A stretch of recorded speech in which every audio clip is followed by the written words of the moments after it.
The highest form of horror is truth. The best way to present the truth is to record it. The most horrifying thing to document is the unexpected. In 2007, an ordinary news interview in Spain. All of these things happened. The girl in front of the video is Angela. She's a TV presenter in Spain. She was asked to do a segment on firefighting day. The station asked her to do a program about the daily lives of firefighters. After 2 days of filming at the firehouse, just as they were about to wrap up, suddenly the alarm went off. The fire department was called out on a call. Angela thought that if she could follow them on a police call, it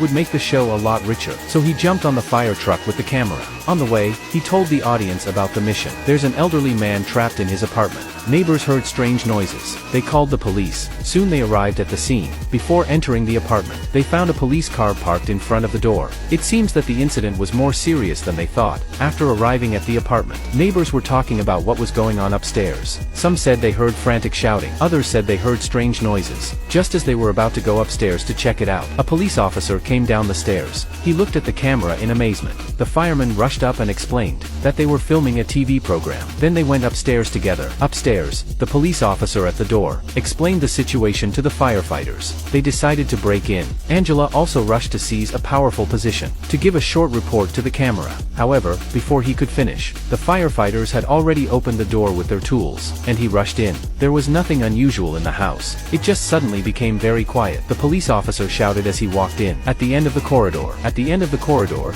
they could see an old woman covered in blood. When they got closer, they realized that the house was a mess. The old woman's body, mouth and face were covered in blood. Because the room was too dark, the cameraman subconsciously turned on the lights. The old woman's pupils suddenly dilated. Her face became extremely fierce and violent. Everyone rushed to stop the cameraman. Police officers rushed forward to comfort the old lady. So far everyone thought, this is just another ordinary violent incident. But what happened next? The course of events exceeded everyone's expectations. Stabilized old lady suddenly jumped onto the mattress. She ranted and raved at the crowd. Then just as the officers turned around, he suddenly jumped on him and bit him directly on the neck. Surprised by the suddenness of the situation, the others swarmed around him. It took a lot of effort to separate them. Another officer rushed to carry him downstairs, but to their surprise, residents trapped in the hall told them there were many police officers outside. They sealed off the whole apartment building. No one is allowed to go out. Seems like an ordinary police mission, but a series of horrific and bizarre events have occurred. So, what are the secrets of this apartment? Let's read on.